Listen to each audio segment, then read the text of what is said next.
N99 news కి స్వాగతం. Bulletin లో హెడ్లైన్స్ చూద్దాం. సత్తెనపల్లిలోని తన క్యాంపు కార్యాలయం నుండి నీటిపారుదల శాఖ మంత్రి శ్రీ అంబటి రాంబాబు విలేకరుల సమావేశం. బీఆర్ఎస్ అభ్యర్థి వెంకటరామిరెడ్డి అనర్హుడిగా ప్రకటించాలని శ్రీ రఘునందన్ రావు డిమాండ్ చేశారు.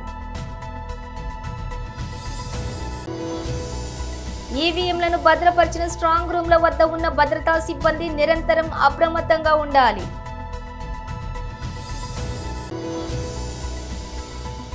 ఎన్ఎంస్ హాస్పిటల్ ఉచిత మెగా హెల్త్ క్యాంప్. సత్తెనపల్లిలోని తన క్యాంపు కార్యాలయం నుండి నీటిపారుదల శాఖ మంత్రి శ్రీ అంబటి రాంబాబు విలేకరుల సమావేశం నిర్వహించారు.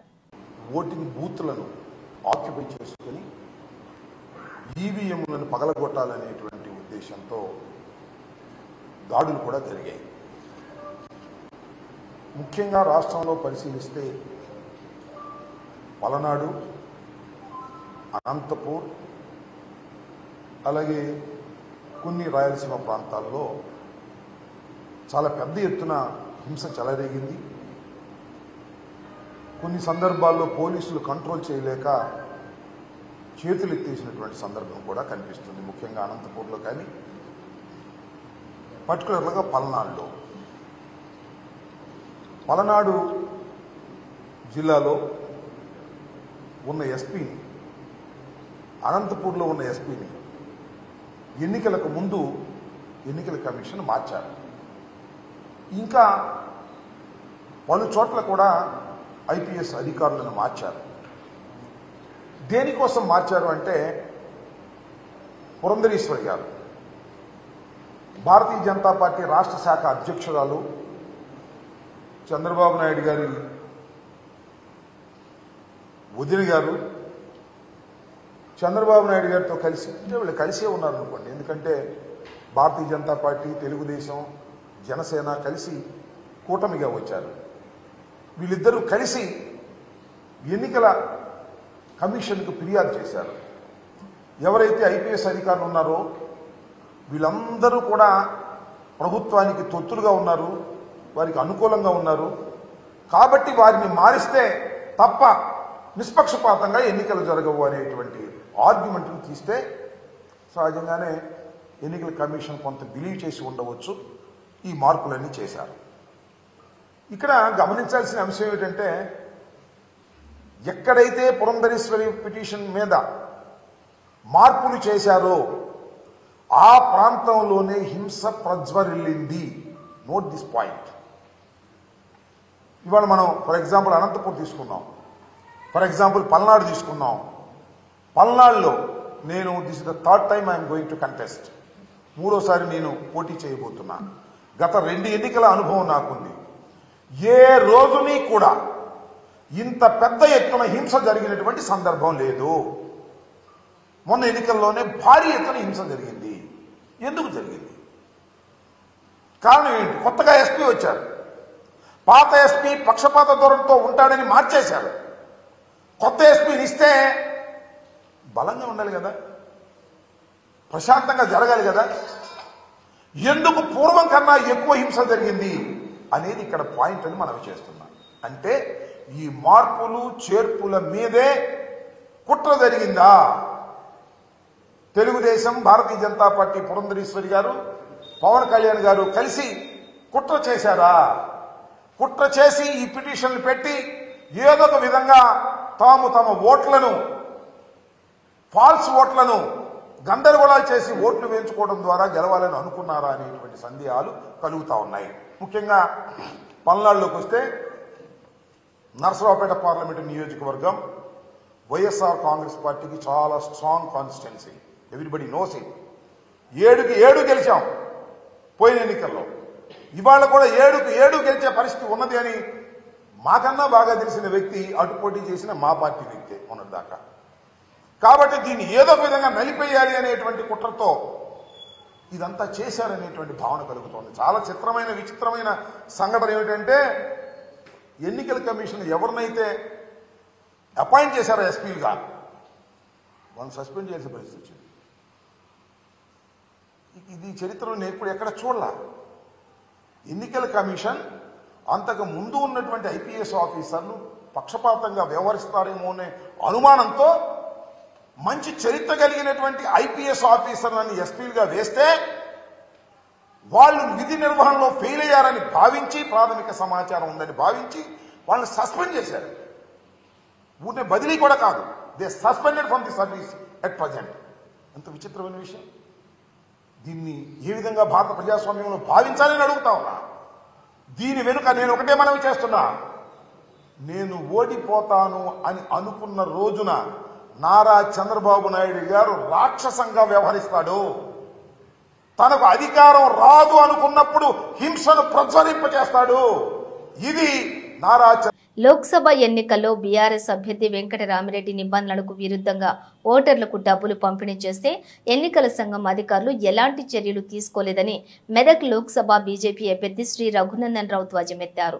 చేగుంట పరిసరాల్లోని అధికారులు తనిఖీల్లో పట్టుబడిన 88 లక్షలను బీఆర్ఎస్ అభ్యర్థి వెంకటరామిరెడ్డి ఖర్చుల్లో జమ చేసి అభ్యర్థిని అనర్హుడిగా ప్రకటించాలని డిమాండ్ చేశారు.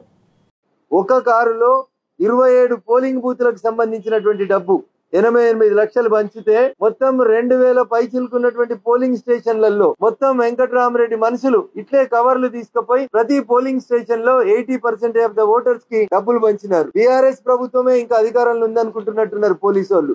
హరీష్ రావే ఇంకా సిద్దిపేటలో మెదక్ జిల్లాకు మంత్రి అనుకుంటున్నట్టున్నారు. ప్రభాకర్ రెడ్డి గారి ఇంట్లో డబ్బులు ఉన్నాయంటే రైడ్ చేయరు. టీఆర్ఎస్ పార్టీ లీడర్ల ఇళ్లలో డబ్బులు ఉన్నాయంటే రైడ్ చేయరు. నిమ్మకు నీరెత్తినట్టు వ్యవహరిస్తారు. మాసాయిపేట ఎస్ఎస్టీ టీమ్ కి చేగుంట ఎస్ఐ గారు ఫోన్ చేస్తే కూడా కనీసం ఒక అధికారి రాలేదు. ఇంకా దౌర్భాగ్యం ఏంటంటే ఇన్కమ్ ట్యాక్స్ అధికారులకు కూడా ఆఖరికి ఎస్ఐ చేగుంట ఫోన్ చేసి చెప్తే మీరు మెయిల్ ద్వారా కంప్లైంట్ పంపియండి అని చెప్తారు తప్ప ఇన్కమ్ ట్యాక్స్ అధికారులు కూడా ఈ ఎన్నికల పర్యవేక్షణ లోపల పూర్తిగా వైఫల్యం చెందిరు అనడానికి ఇది ఒక ప్రత్యేకమైనటువంటి తార్కాణం, నిదర్శనంగా నేను భావిస్తా ఉన్నాను. ఏవైతే చేగుంట పోలీస్ స్టేషన్ పరిధిలో దొరికినాయో 88,34,000 రూపాయలు ఏవైతే దొరికినాయో వాటిని మొత్తం వెంకటరామరెడ్డి ఖర్చులో జమ చేసి, పోటీ చేస్తున్నటువంటి అభ్యర్థి ఖర్చులో జమ చేసి ఆయనను డిస్క్వాలిఫై చేయమని ఈ రోజు ఎన్నికల సంఘానికి సంబంధించిన అధికారికి మేము ఈవీఎంలను భద్రపరిచిన స్ట్రాంగ్ రూముల వద్ద ఉన్న భద్రతా సిబ్బంది నిరంతరం అప్రమత్తంగా ఉండాలని మహబూబ్ నగర్ పార్లమెంటు నియోజకవర్గం రిటర్నింగ్ అధికారి, జిల్లా ఎన్నికల అధికారి జి రవినాయక్ అన్నారు. పాలమూరు యూనివర్సిటీ వివిధ విభాగాల భవనాల్లో మహబూబ్ నగర్ పార్లమెంటు నియోజకవర్గం పరిధిలోని 7 అసెంబ్లీ సెగ్మెంట్లకు సంబంధించిన ఈవీఎంలను భద్రపరిచిన స్ట్రాంగ్ రూముల వద్ద పోలీస్ భద్రతను, సీసీ కెమెరాల పనితీరును, పోలీస్ సిబ్బంది విధుల నిర్వహణను ఆయన పరిశీలించారు. ఈ సందర్భంగా ఆయన మాట్లాడుతూ స్ట్రాంగ్ రూమ్ల వద్ద భద్రత కట్టుదిట్టంగా ఉండాలని, నిరంతరం అప్రమత్తంగా ఉండాలని సూచించారు. అనంతరం ప్రభుత్వ బాలుర జూనియర్ కళాశాలలో మహబూబ్ నగర్ స్థానిక సంస్థల నియోజకవర్గం ఎమ్మెల్సీ ఉప ఎన్నిక బ్యాలెట్ బాక్సులను భద్రపరిచిన స్ట్రాంగ్ రూమ్లను, సీసీ కెమెరాల పనితీరు, భద్రతా ఏర్పాట్లను రిటర్నింగ్ అధికారి జి రవినాయక్ పరిశీలించారు.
నాగర్ కర్నూలు జిల్లా కల్వకుర్తి పట్టణంలోని బస్టాండ్ ఆవరణంలోని ఎన్ఎంస్ హరికాంత్ రెడ్డి ఆధ్వర్యంలో ఎన్ఎంస్ హాస్పిటల్ తరపున ఉచిత మెగా హెల్త్ క్యాంప్ నిర్వహించడం జరిగింది.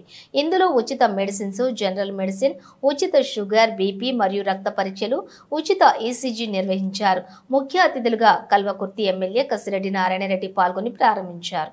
ఈ సందర్భంగా మాట్లాడుతూ కల్వకుర్తి అతి సమీపంలో ఉన్నటువంటి ఎన్ఎంస్ హాస్పిటల్ ఉందని, ఇందులో ఆరోగ్యం కార్డుతోటి పాము కాటుకు చికిత్స, జిల్లాల్లోని రాష్ట్రంలోని చికిత్స ఉండేదని, ఇప్పుడేమో ఎన్ఎంస్ హాస్పిటల్ అందుబాటులో ఉందని, కిడ్నీ స్టోన్స్ కూడా ఆరోగ్యశ్రీ ద్వారా చికిత్స చేయడం జరుగుతుందని, ప్రభుత్వ ఉద్యోగులకు కూడా సేవలు ఉంటాయని, ఇటు సౌకర్యాన్ని కల్వకుర్తి నియోజకవర్గం ప్రజలు ఉపయోగించుకోవాలని అన్నారు. డాక్టర్ హరికాంత్ రెడ్డి మాట్లాడుతూ ప్రారంభోత్సవానికి వచ్చిన ఎమ్మెల్యే కసిరెడ్డి నారాయణరెడ్డి అలాగే నాయకులకు ధన్యవాదాలు అని, నాగర్ కర్నూలు జిల్లా మొత్తం కూడా మండలాల్లోని హాస్పిటల్ తరపున ఉచిత మెగా హెల్త్ క్యాంపులు నిర్వహిస్తామని, ఎన్ఎంస్ హాస్పిటల్ కి వచ్చే వారికి ఉచిత వాహన వసతి కూడా ఉంటుందని, బ్రెయిన్ సర్జరీ, అన్ని రకాల సర్జరీలు, ఆపరేషన్లు హైదరాబాద్ వెళ్లకుండా ఇక్కడే చేయడం జరుగుతుందని, ఈ హెల్త్ క్యాంప్ లో డాక్టర్లు వెంకటేష్, ప్రణీత్, శ్రీనివాసులు, నవీన్ పాల్గొని ఉచిత సేవలు అందించారని వారికి కృతజ్ఞతలు తెలియజేశారు. సాయంత్రం 5 గంటల లోపు ఈ ఉచిత క్యాంపును సుమారుగా 500 మంది ఉపయోగించుకున్నారని ఆయన అన్నారు. ఇటు కార్యక్రమంలోని కల్వకుర్తి మాజీ సర్పంచ్ బృంగి ఆనంద్ కుమార్, భూపతి రెడ్డి, సంజీవ్, మిరియాల శ్రీనివాస్ రెడ్డి, శ్రీకాంత్ రెడ్డి, సంతు యాదవ్ తదితరులు పాల్గొన్నారు.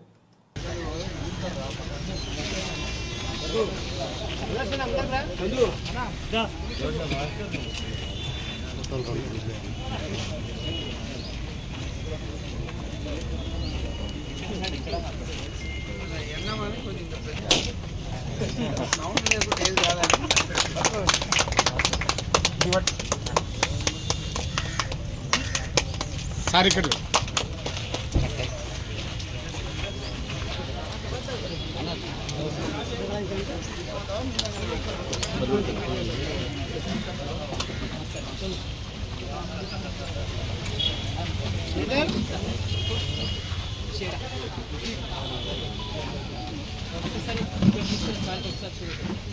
రిసార్ట్ జరుగుతుంది.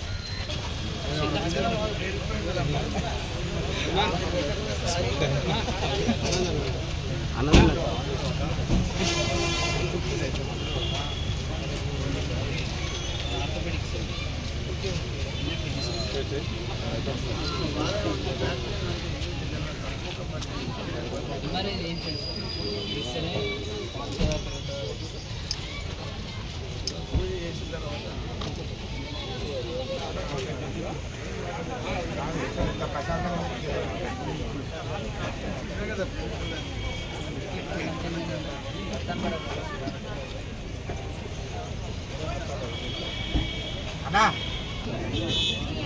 అంబులెన్స్ కాదు, మన బస్సులో ఆపుతలేదు.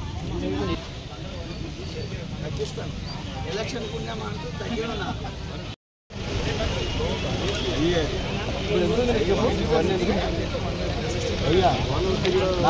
స్వయం అంబులెన్స్ కంటే ప్రారంభించారు. ఉచితం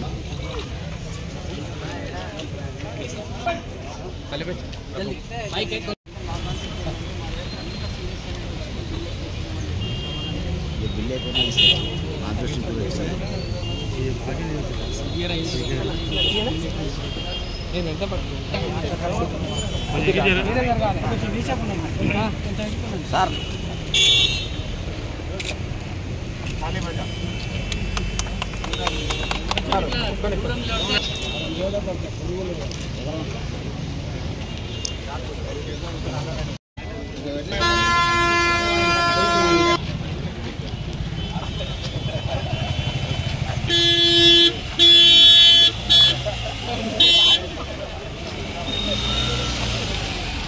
బెంగళూరు శివార్లలోని ఓ ఫామ్ హౌస్ లో నిర్వహిస్తున్న రేవ్ పార్టీని పోలీసులు భగ్నం చేశారు.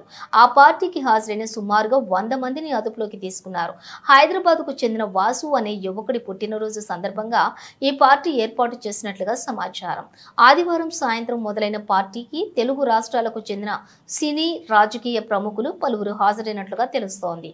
ఫామ్ హౌస్ ఆవరణలో ఉన్న ఓ కారులోని ఏపీ ఎమ్మెల్యే కాకాని గోవర్ధన్ కు చెందిన పాస్ ను గుర్తించినట్లుగా కన్నడ మీడియా మీడియా పేర్కొంది. అయితే ఆ కారు తనది కాదని ఏపీ ఎమ్మెల్యే కాకాని వివరణ ఇచ్చారు. ఫామ్ హౌస్ లో రేవ్ పార్టీ జరుగుతోందన్న విశ్వసనీయ సమాచారంతో సీసీబీ పోలీసులు బృందం రేడ్ చేయించింది. దాదాపుగా 3 గంటల పాటు ఫామ్ హౌస్ లో సోదాలు నిర్వహించిన పోలీసులు 17 MDM టాబ్లెట్లు కొకైన్ ను స్వాధీనం చేసుకున్నారు. ఇక ఫామ్ హౌస్ ఆవరణలోని పార్కు చేసినటువంటి మెర్సిడెస్ బెంజ్, జాగ్వార్ తదితర 15కు పైగా లగ్జరీ కార్లను సీజ్ చేశారు. పార్టీకి హాజరైన వారిలోని తెలుగు రాష్ట్రాలతో పాటుగా బెంగళూరుకు చెందిన వారు కూడా ఉన్నారని, 25 మంది యువతులు కూడా ఉన్నారని సమాచారం. సినీ నటి హేమ కూడా ఈ పార్టీకి హాజరయ్యారని కన్నడ మీడియా వార్తలు ప్రసారం చేయగా నటి హేమ ఈ వార్తలను కొట్టిపారేశారు. తాను హైదరాబాద్లోనే ఉన్నట్లుగా వివరణ ఇచ్చారు. ఆడిన తొలి 8 మ్యాచ్లలో వరుసగా 7 ఓటములు, పాయింట్ల పట్టికలో అట్టడుగు స్థానం. ఎందరు స్టార్లు ఉన్నా ఏం ఉపయోగం అంటూ కామెంటర్ల వ్యంగ్యాస్త్రాలు. సరైన బౌలింగ్ లేకనే ఓటములన్న విమర్శలు. సోషల్ మీడియాలో ఇతర జట్ల అభిమానుల ట్రోలింగ్లు. ఇది 3 వారాల కిందటి వరకు IPL 2024లో రాయల్ ఛాలెంజర్స్ బెంగళూరు పరిస్థితి.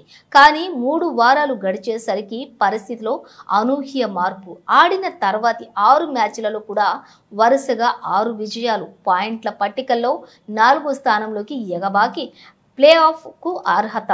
ఈ నేపథ్యంలోనే ఓటమిని సులువుగా అంగీకరించని విరాట్ కోహ్లీ తత్వాన్ని తెలియజేసి ఓ వీడియో ప్రస్తుతం సోషల్ మీడియాలో వైరల్ గా మారింది.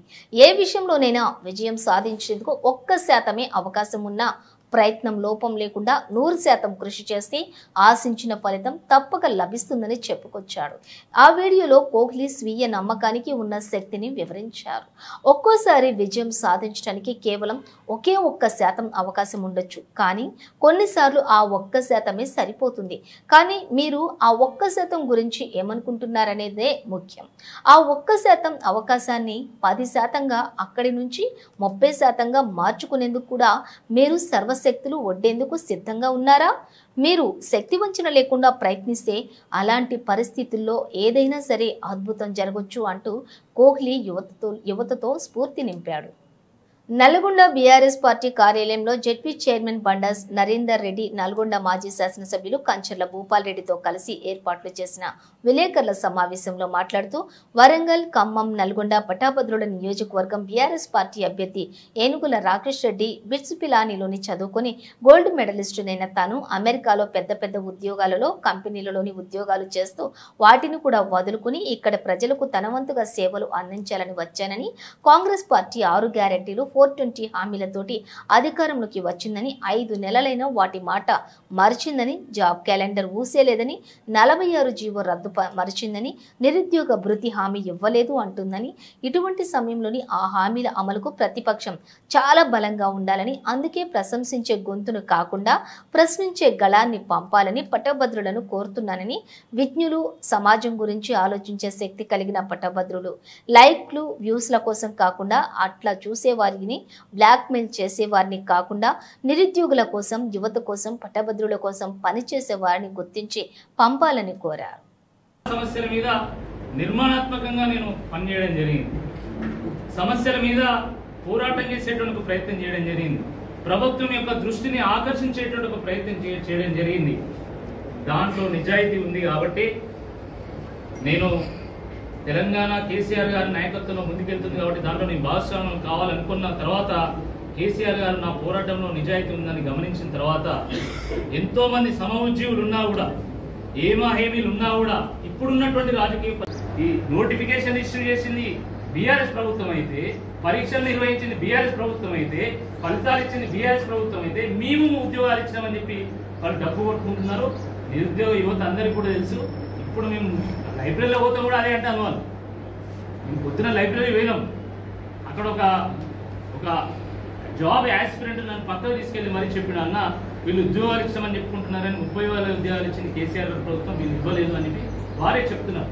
కాబట్టి వెంకరెడ్డి గారు ఆలోచించాలి. కేటీఆర్ గారు ఒక యువ నాయకుడు, ఒక డైనమిక్ లీడర్, వాస్తవాలు ఏందో చెప్పడానికి ఒక పార్టీ ప్రతినిధిగా తప్పకుండా వస్తారు.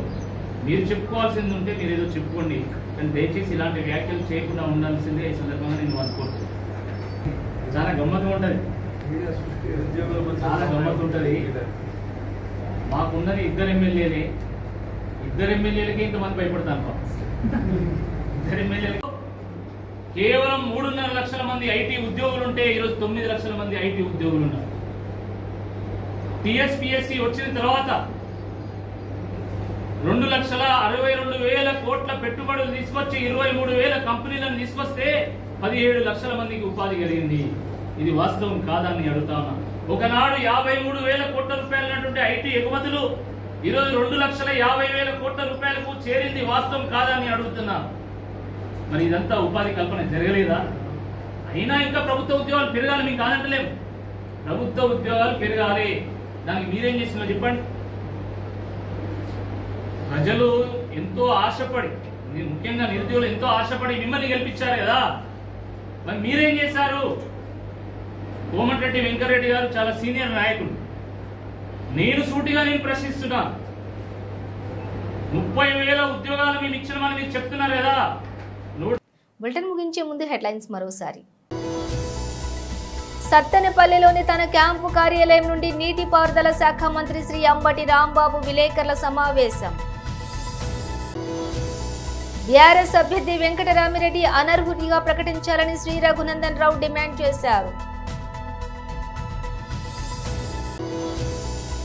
ఈవీఎంలను భద్రపరిచిన స్ట్రాంగ్ రూమ్ల వద్ద ఉన్న భద్రతా సిబ్బంది నిరంతరం అప్రమత్తంగా ఉండాలి.